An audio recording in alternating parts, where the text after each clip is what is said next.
86% of the county I'm visiting today is given over to agricultural use, which means it has a good claim to be the most rural county in England. Find out where I am in just a moment on Escape to the Country.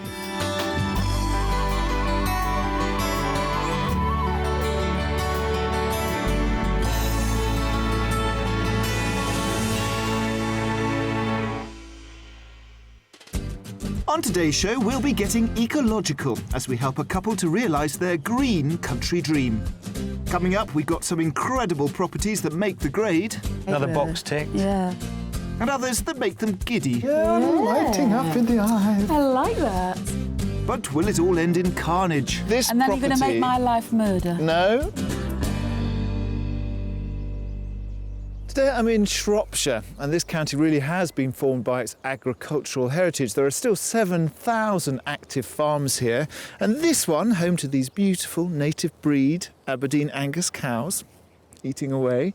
This one is a pioneer because it was one of the first in the county to farm in an ecologically, environmentally pleasing way. That means that chaps and chapesses like this are keeping the countryside fresh and beautiful for people like you.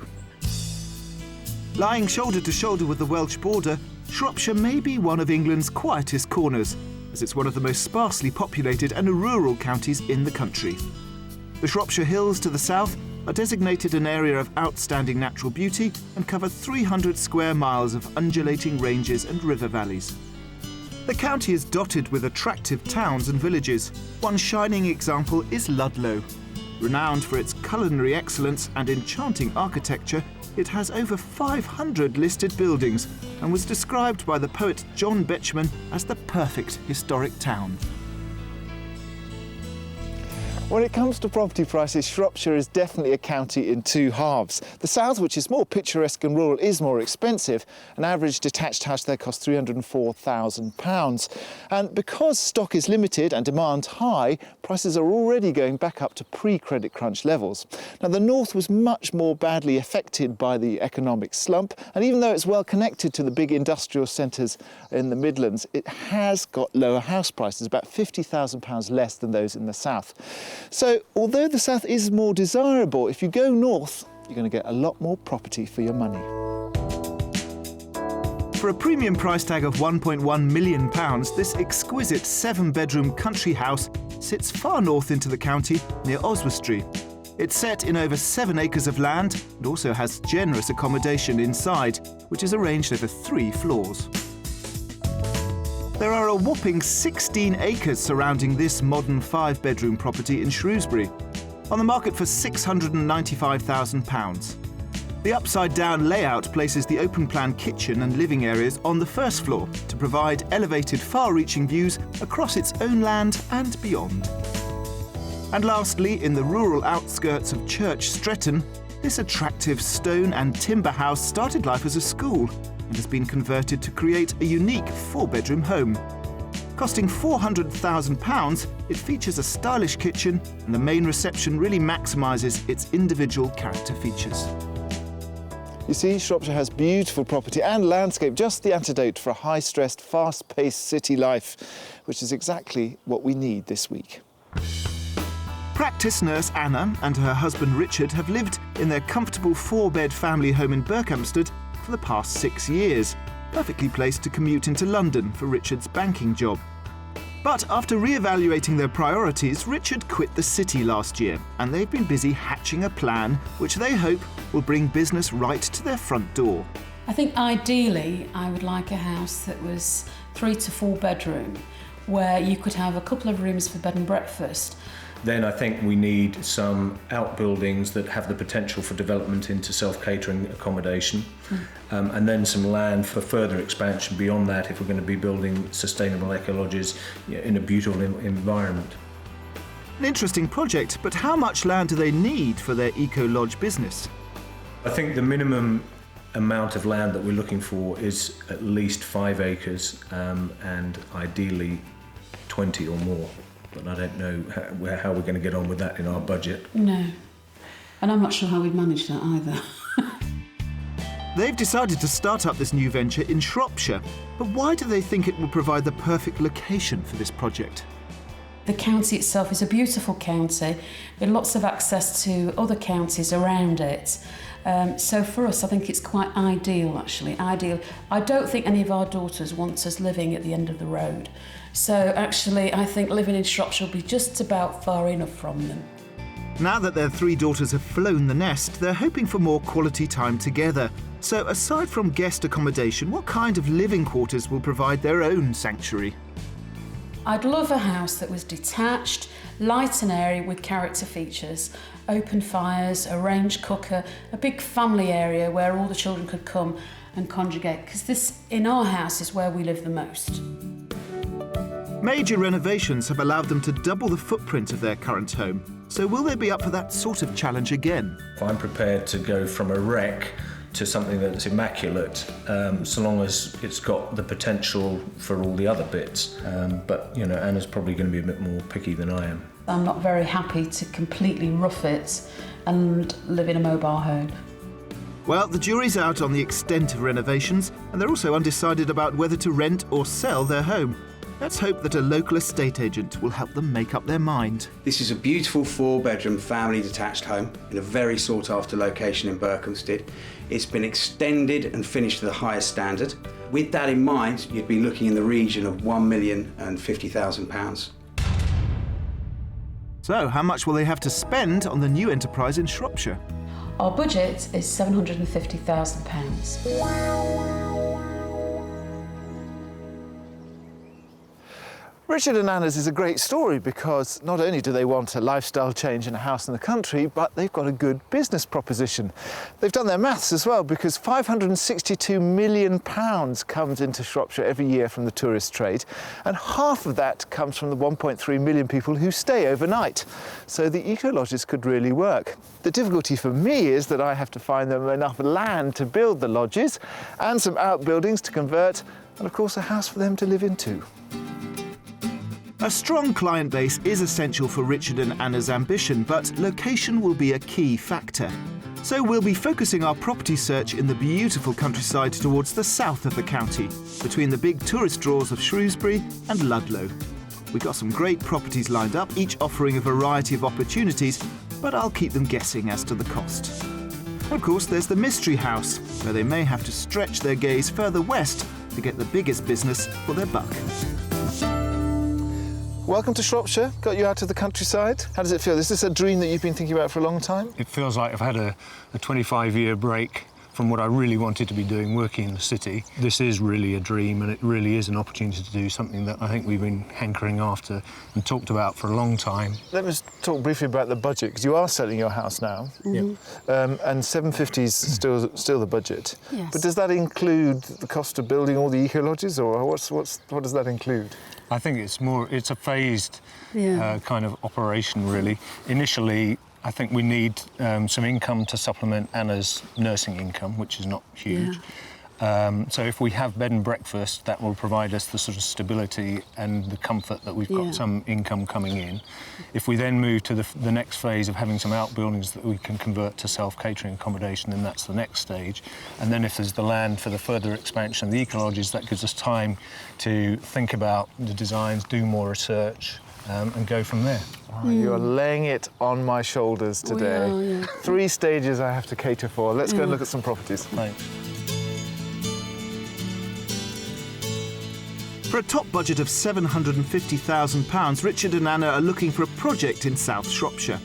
One that has the potential for 3 phases of their letting operation, including a 3 to 4 bedroom home to house themselves and a couple of letting rooms, some outbuildings to develop into self-catering lets, and Richard has his heart on at least 5 acres of land on which to site some eco-lodges. Anna wants somewhere with period features, and the location needs to have good road links for paying guests and for when their 3 daughters visit. Armed with an extensive wish list for their enterprise, let's get started. The first stop takes us to Astley Abbots in South Shropshire, a small village set in picturesque countryside but only 3 miles from the market town of Bridgnorth. After seeing Bridgnorth from the top of the town, it's said that Charles I declared it the finest view in all my kingdom.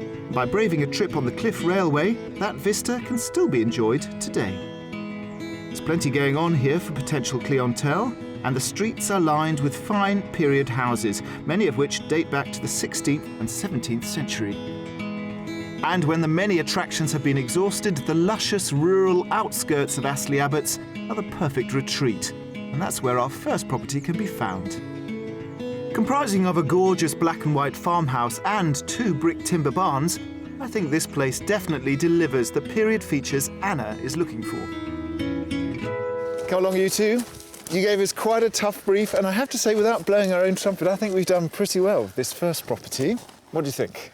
It's lovely, yeah. It's quite good because it's got all the outbuildings as well that we could make use of. Well, I suppose if I had an image in my mind of what I was expecting from the outside, this is pretty close to it. It offers a lot of what you want, I think. But I'm quite keen, because we haven't really talked about your house part of it, so let's take a look at that. OK. With a history that spans some 600 years, the buildings have been given Grade 2 listing, and the antique charm that shines on the exterior continues to delight inside. Come on in. Oh, look at this. Do you like the period property? I like this. I'm quite surprised how high the ceilings are. It's got a nice feel to it. Well, it continues through in here. Okay. And you can see here the kind of historical slopes and curves of the building. It's very light. Yeah. Surprisingly light. And I thought when we went into that room that everything was going to be very, very pokey. Yeah. And it's not. But it's not. Yeah. Yeah, I could sit here all day with a paper. It's lovely. It's very cosy, isn't it? It's got a is, really yeah. nice warm feel to it, which is kind of essential in a house. Yeah. And the 2 rooms have been joined to make a sort of duo of sitting rooms. That's, again, very, very light, very airy, nice proportions. Yeah. This one's got French windows out into the garden, French doors into the garden, and a real fire. That's a working fire then, yeah. So this is all the living area, and then we go through into the sort of kitchen quarters. Now, this is a slightly more unusual thing to show you, and it sort of works like in the old country kitchens where you had a scullery Yeah.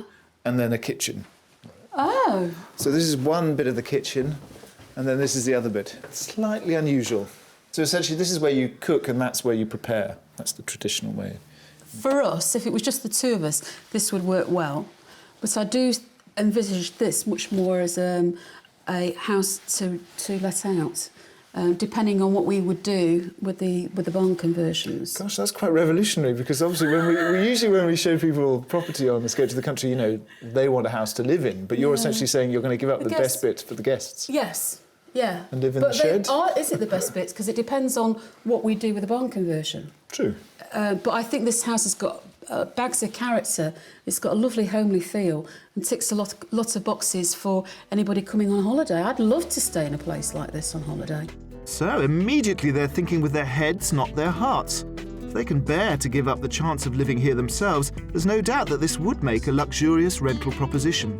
But they don't have to make their minds up just yet, as there's more to see up on the first floor, where there are 3 bedrooms. Well, this is it quaint? Was it? It's beautiful. I love the fireplace. It's the right response. Yeah. So all the rooms are about this size. They're using this as their master bedroom because it's got the great view over the garden. It has. It's beautiful, the view. Yeah. It must be lovely to wake up and see that view. There's not very much storage, certainly in this room, and if the other rooms are similar size, but that kind of confirms to me that this might be a better holiday let than a house to live in. Sorry, I'm liking this line of thinking. It's unorthodox, but well, let's go with it. It's great. There are 2 further cosy twin bedrooms on this floor, which both feature the original exposed timberwork, and there's also a decent-sized family bathroom. The whole farmhouse is ready for them to move straight in if they wanted to, but they're not yet convinced. So we need to find somewhere they can call home, and I've earmarked one of the barns. So this is the west barn. Ah, interesting.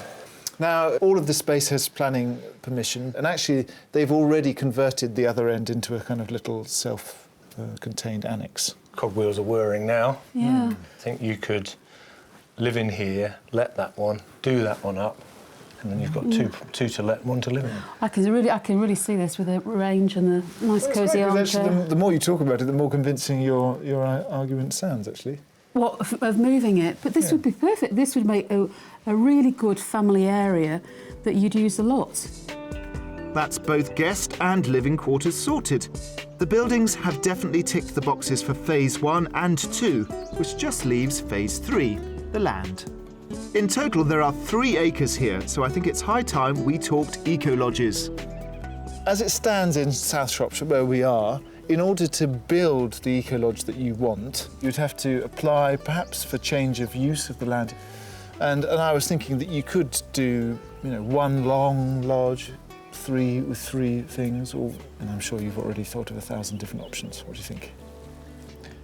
It's great. Good. It's great. He's got a lot to say. What more can you say? I mean, This is just the cherry on the cake. another really. box ticked. Yeah. It's not 20 acres, that's all. Yeah. It's not 20 acres. The thing that's going to make you think a lot, I should think, is how much it costs. Guess the price. I would say I think it's less than our budget, so I would say 600 and something. 650? I think it's more than that. Do you? I think it's more than that because I think it's a nice house already. Yeah, It's got the planning permission, it's got 3 acres, it's a nice location. I'm going to go for 700. Yeah, but how much would you have to spend doing the... Well, Anyway. I'm not going to tell you, it's too exciting. It's a cliffhanger. The price is actually, split the difference, 675. Really? 675? Oh, it's not bad. If we do it in phases, the cash flow that you generate from those will probably start funding this. Absolutely. It would, absolutely. yeah. Have a little head scratch, although it sounds like you've decided already. And then I'll meet you out in the courtyard and then we can press on. Great. Yeah. Thank you very Thank much. you. I want to have a look at this barn. Amazing. Amazing. They completely topsy-turvied all my ideas about what they were going to do with the house. Changed it all around. They're going to live here instead of the other place. But it works. I think they've actually got their heads screwed on completely the right way because the way they see it would work just fine for them. What an incredible start. Richard and Anna gave us a tall order and I think our first property has come up trumps. For £675,000, this beautiful farmstead is brimming with character features, comprising of a stunning 3-bedroom farmhouse and 2 brick and timber barns, both of which have full planning permission for conversion. And all that sits in 3 acres of land. Now that's not the acres upon acres that Richard initially specified, so will there be enough space for his eco-lodge aspirations, or will he be forced to scale back his plans? I think this could work really well. It's not quite as big as we imagined, but it may be a great start. Yeah, absolutely. It may not have the land that Richard probably asked for in the beginning, but actually I don't think that's a bad thing. It's manageable here and it's just a great location. I'm asking myself what's the catch here because it is almost idyllic and too good to be true. The sweetest dog. Unfortunately, he doesn't come with the house, sadly. Had lots of thoughts? Oh. Definitely. Right, so let's press on. Bye. Okay.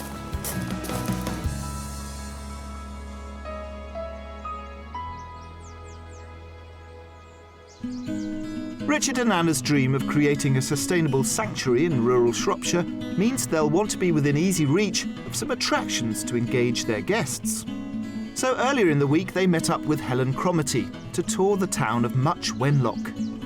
It's a fascinating place whose heritage is showcased through the medieval monastic ruins of the Wenlock Priory and also the Regency and Georgian buildings in the town centre. But it's best known for its sporting prowess, having inspired the modern Olympic Games. The Wenlock Olympian Games began here in 1850 by William Penny Brooks, and he inspired Baron Pierre de Coubertin to begin the Olympic movement and the first Olympic Games, which were in 1896. As the local doctor, Brooks' vision was to exercise the mind and bodies of the poor townsfolk to keep them fit and well.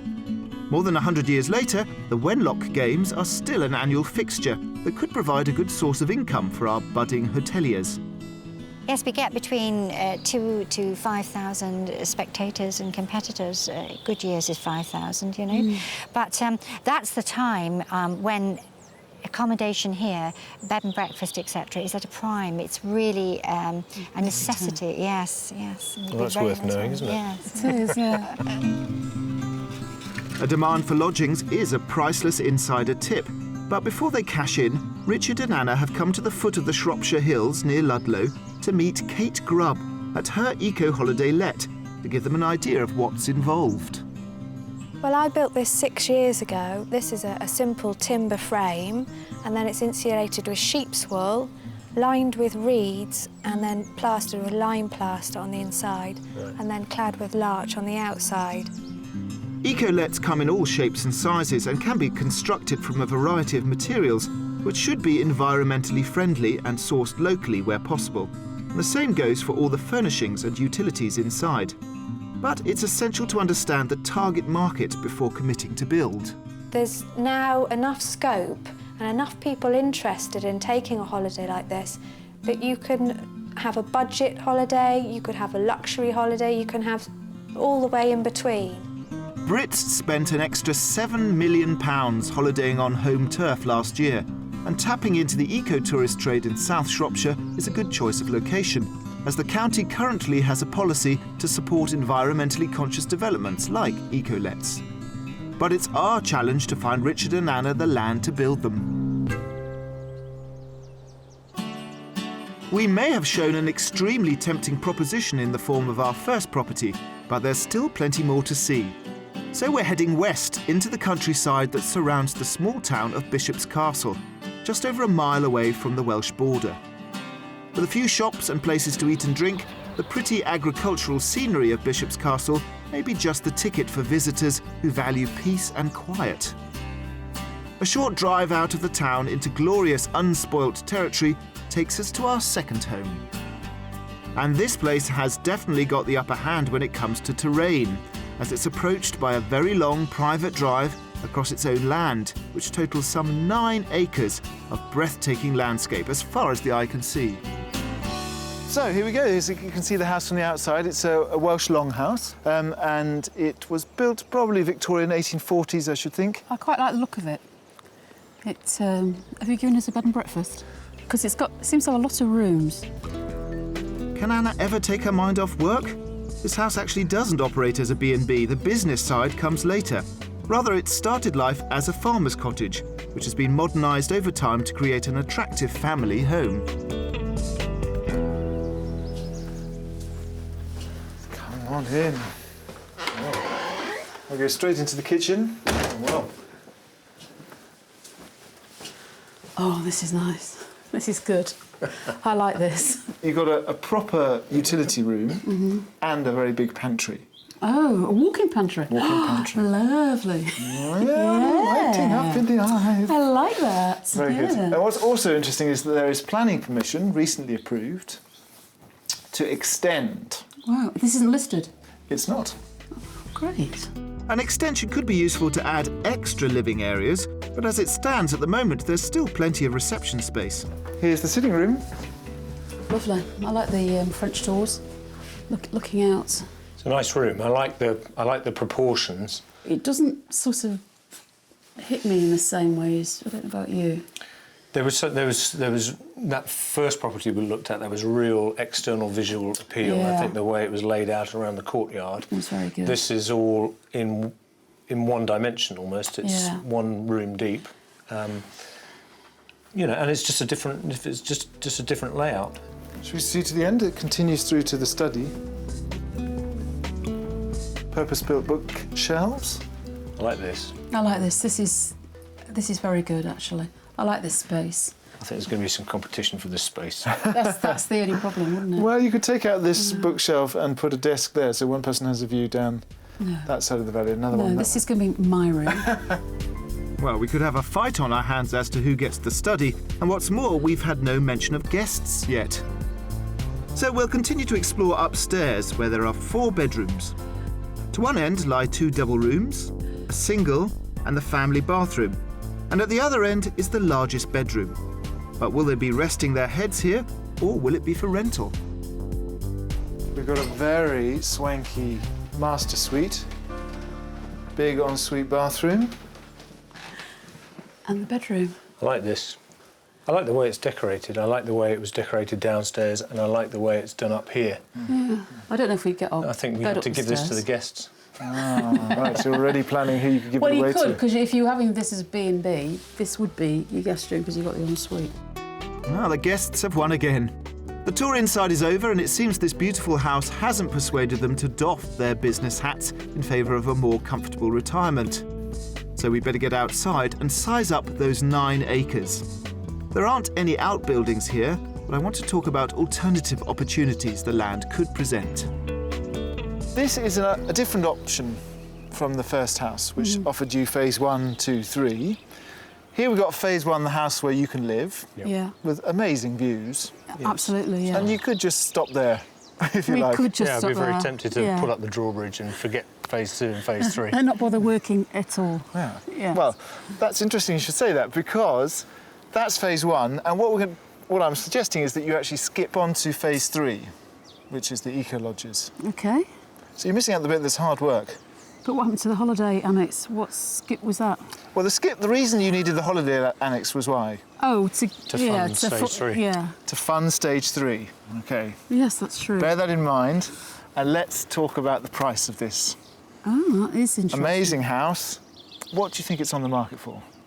I'm guessing that this might be 675. Same as the first house. Well, only because of its location. What do you think? Yeah, I think the location's going to account for a lot. I think the land and the views will help. I would come in under, Anna, and I would say around 650. Right. Well, the reason why we've brought you to see this house is because this is on the market for £560,000, Oh, Wow, that's very good. which means that you Quite a would bit below. walk away with £200,000 in your pocket To do the eco-lodges. to spring over the period between moving in, living here, and having the eco-lodges. Yes, that's interesting. Well, that's given our buyers serious food for thought. At £560,000, this property is so far under their budget, it would leave them with almost £200,000 to put towards developing their long-term enterprise. The house comes with 4 bedrooms, enough for a couple of B&B rooms, but there's also planning permission to extend, which could give them extra room alongside the large lounge diner and study on the ground floor. Although there are no outbuildings, the property is set in 9 acres of incredible countryside. That's plenty of room for eco-lodges. But will their ecological endeavour, in principle, match their natural instincts in practice? It's a fantastic site. It's absolutely stunning. And I just can't think of a better place if you want to be in the middle of the country than here. It's a beautiful location, but I think it would be a real shame to carve up the countryside and put something which we regard as being kind to the environment into its place. I'm very up for it because I think you've got so much to gain in terms of this location. I fear it may be a bridge too far for Anna. My question really, my angst is, if it's an eco-lodge, it's not just the way it's built and how it's made, but where you site it. I don't want to do anything that would harm the landscape. I hope I've given you lots to think about and There haven't is, made yeah. you too disheartened. No, I'm not disheartened. No, I don't think so. Let's go on.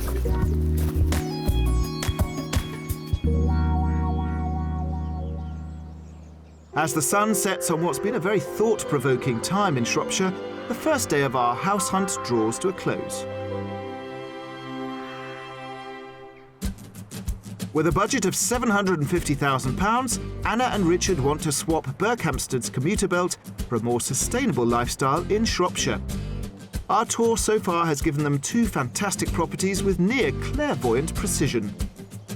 If I had an image in my mind of what I was expecting from the outside, this is pretty close to it.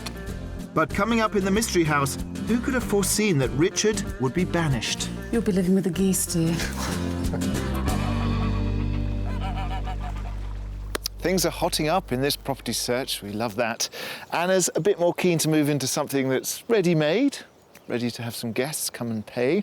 And Richard's, he's going after that dream to break into unspoilt, beautiful landscape and build those eco-lodges. So for us, the question is, how do we get the beautiful, unspoilt landscape, but a bigger house for Anna for the same money? Well, ta-da! We cross the border. How do you feel about the location? We've been in South Shropshire, we've been going through all this lovely countryside. Are you wedded to that particular area? Are you willing to look elsewhere? I wouldn't want to go too far west, for example, because of the accessibility for our daughters visiting and that kind of thing. When you say too far west, what do you mean?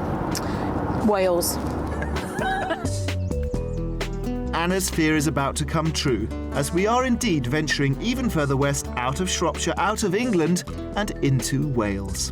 The twist of our mystery house is the location, for it's in the rural wilds of Powys, 4 miles from Myford. There are a few shops and amenities in the small village of Myford, but the area is largely countrified with rolling hills and sheep grazing. And although Anna might need some convincing, the location should really satisfy Richard's craving for an escape to the great outdoors. Our mystery property actually meets a lot of their criteria, but it will certainly test their geographical boundaries and their commitment to a grand ecological enterprise. So, bore da, as they say in these parts, because we're in Wales! I think it's spectacular. I mean, it is beautiful, isn't it? And Yeah. look at the sun again. It's just fabulous. You're going to make Richard really happy, aren't you, and give him lots of land? Well, we're hoping we're going to make you both happy because That's what you're going to do. this and then you're going to property- make my life murder. No, because this property, Slime. we believe, offers you a lot of what both of you want. Clearly, Anna's very apprehensive, but she should be pleased to know that we've really upped the space stakes with this house. Spread over an enormous 4,500 square feet, it's been developed around an original 200-year-old stable block, sandwiched between 2 large modern extensions. Right, to get a great vista of your empire. The eco-empire. Look at that, though. That is what I call a garden pond. It is, Certainly is. And the island in the middle has a pair of nesting Canada geese. Anna, you're silent. I'm actually more drawn to the view of the hills behind than the pond itself. All of this land, there's none of this protected. This is your woodland. Okay. This, I think, would be a perfect spot to build some of your eco-lodges. Right. You've got 9 acres to play. You could put it anywhere, to be honest. Shall we have a look inside? Yes, please. Let's do that. Come in. Talk so much about the outside. Let's look at the inside. I'll be honest, it's actually smaller than I expected. Is this the family room? This is the main family room. It's the biggest room in the house. Well, it'd be great for our guests when we're living in a caravan further down the site. You'll be living with the geese, dear. I'd say that was a somewhat lukewarm response, so let's see if we can crank up the heat through the historic parts of the house. The former stable block now houses a bedroom that the owners use as their master, another large, bright double bedroom, a family bathroom, and a more intimate second sitting room. Overall, it's an unconventional layout that could lend itself to a number of uses, and I'm hoping that the extended wing at the other end will finally fuel their imagination. What do you think of this? I like this. This is the kitchen, then. It is the kitchen. It is the kitchen. It is the It's kitchen. a good size. It's a lovely size, actually. I like it. It's very similar in in having a family room to what we have at the moment. Unlike that wing, which is single story, this wing goes down Down. into some more accommodation. Oh. Interesting. At last, was that a flicker of interest? It's clear they don't really care about the benefits of this place as a restful family home, so let's talk work. So down here is an interesting business proposition, I think, because you've got 3 bedrooms and a bathroom, and they rent them out as B&Bs. I think one of the interesting things you could do is you could think about this complete end of the house as a letting unit, and then the far end of the property becomes our end, area. So you put in Yeah. another kitchen at that end. Yep. Yeah. Looks like it's business as usual. The guests have come first again. But I'm glad to see they're finally opening their minds as to how they could tailor this property to suit both of them and their business. So time to get thinking about figures. Down with the pond, you can get a better view of the whole house. So it's a big chunk of property, but also, I think, a big chunk of potential land for your eco-lodges. What do you think it's worth? I would say this is just under 500,000. What do you think? I think 450. 450. Well, I mean, it is 9 acres, and it is about 3 times the size of the property yesterday, because this is actually on is, at yeah. 625. Wow. 625. really. OK, well, have a wander round and then I'll meet you at the front. Great. Thank you. Thanks. Under budget again at £625,000, the Mystery House is our biggest property and has a unique layout that houses 5 bedrooms, a huge drawing room and an impressive kitchen family room. There are 9 acres of land, including its own lake and woodland. In terms of their plan, this place could help them reach their ultimate goal sooner, but will they compromise on their preferred Shropshire location to get the space for their eco-lodges in the Welsh countryside? I think it lends itself much more to the eco-lodges here than where we were yesterday afternoon, don't you think? That view with the hillside is just, I can't get my eyes off it, to be honest. It's absolutely beautiful. You've really given us the opportunity to look at somewhere which has got much more of a blank canvas and where it's probably going to be easier to build the eco-lodges, and that's really good to see that. I can imagine this setting being really delightful when guests arrive, but the access to get here may be pretty poor. In a rental market, you would be looking much more at the fine weather rather than at the, when the weather's bad. Well, it wasn't the most enthusiastic response to a mystery house we've had on the show, but it may have brought everything into focus, which is surely a good thing. OK, guys. Hello. All right, time for some decision-making. Very good. But not here.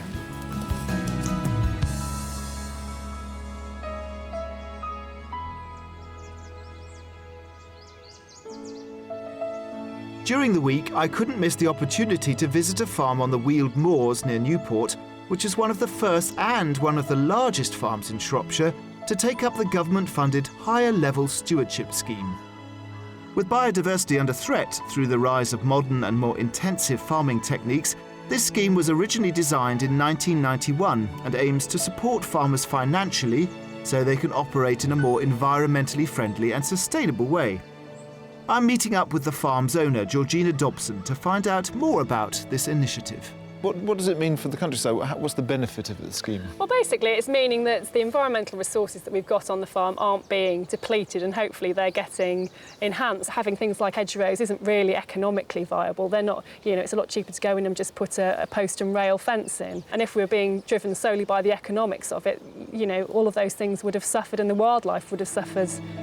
While the scheme promotes biodiversity and aims to provide protection for native wildlife and their habitats, it hasn't meant that Georgina's farm has been turned into a nature reserve. This is a working farm set in over 400 acres of land, which has been in her family for some 40 years and now specialises in hardy heritage breeds. So these are the red poll cows and calves. These calves are probably a couple of months old. So they're a traditional breed, and what's distinctive about them? They're reddish. Yeah, well, they're a dual-purpose type of cattle, so that means you could either milk them or have them as beef. So even though there is a market for these heritage breeds, that's not the reason why you introduced them, is it? Some of your continental breeds of cattle would require a much more sort of nutritious forage than the grass that we're growing here. So these traditional breeds can actually thrive on the poorer quality grass that we're growing. So in many ways, the land is determining what you do with it rather than the other way around. Yes, yeah, exactly. So I think that's what we've done with the farm as a whole. We've looked at the environmental assets that we've got and tried to build on that. And it's not just about working the assets, it's also about enjoying them. Through the development of a network of footpaths and bridleways, there's public access to the varied natural environment, which includes wildflower meadows and wetlands. On a personal level, I know that your mum and dad had the farm and they went into the stewardship programme. Would you have taken on the farm before then? I think going into the scheme has definitely made me more interested in it, and it's certainly an area that I would like to, see and develop and carry on with. I've got a young daughter and I want to make sure that she can enjoy it too, and that it is something that we can sort of pass on to future generations, hopefully in a better state than we got it in. Well, it looks like this part of Shropshire is in safe hands, but what does the future hold for our other eco-warriors? Richard and Anna set us a real challenge with the Eco-Lodge project, and it's been interesting to see how the Eco-Lodges have faded in and out of focus with each house that we've shown them. And now is the time to find out which of those houses they like the best. Here you are, guys. So, Busy couple of days. Yep. Talking about the first house, which was the lovely farmhouse. Tell me about that. That house, which looked so good in that location, scored a lot of points, and we've been away and thought about it, and I think there are lots of ways you could make that work, both as a home and a business. Despite the amount of land that it had. I think it would have been even nicer if it had more land, but sometimes that's the compromise you have to make when you're getting a lot of other things that you want. Let's talk about the second house, about what it actually offered in terms of the house and the land. What do you think about it now? I don't think all 9 acres of that land were usable. You could put eco-lodges either side of the valley, but in many ways that's not what we wanted to do. We set out with the idea that people who are coming to eco-lodges don't want to be on top of each other. I think the location was almost too beautiful in the sense that I felt really quite strongly you could have spoilt the landscape by having eco-lodges there. Now, the mystery house didn't set you afire, but I was wondering whether it had made you think about certain things, the issue of the eco-lodges, the sort of location, whether those things had crystallised in your mind. The house itself was was big, it was rambling, you could have used it in different ways, but it didn't grab us enough to even want to try, to be honest. And overall, the eco-lodges, how do you feel about them generally in the long view? We've learnt that it's not as simple as coming down to a site and shoving something on the ground. You have to work with the site that you are on. I don't really need to ask, but which of the houses did you like the best, and what's going to happen next? Well, we received an offer on our house at home today. Really? We haven't accepted it yet. It might be that, that this catalytic week Yes. is even more earth-shattering than we expected. Yeah. So that's a possibility. But I think it's safe to say, well, you explain what we're going to do next. Well, we're going to go for a second viewing, funnily enough, at the farmhouse. No way. I know. And if they accept the offer, or if you accept the offer, will you then go ahead and put an offer on the farmhouse? I think we'd like to see the conversion plans. Yeah. I think we'd like to talk to the vendors about what the history of the house is, why they haven't done that sort of thing themselves. But I think if we didn't unearth real problems, I feel very tempted to put an offer in. Yes. Wow, that's fantastic. Well, you've been great fun showing around and very inventive, because with that first house, you totally turned our ideas of what the use of that house was on its head, and suddenly came up with a whole new set of uses for different rooms and different houses. So good luck. Good luck with I hope they pay up and buy your house. Thanks very much. Thank you. Well, that's a turn up for the books. Richard and Anna gave us the brief that they wanted lots and lots of land to build modern and innovative buildings, and in the end they went for the property that had the smallest parcel of the land and was full of old antique barns. But that's part of the magic of Escape to the Country, so make sure you join us for more next time. I'm delighted to report that after a second viewing, Richard and Anna made an offer on the farmhouse which was accepted, and so we wish them all the best with their new life in Shropshire. If you'd like to escape to the country in Scotland, Wales, Northern Ireland or England and would like our help, please apply online at bbc.co.uk/be on a show.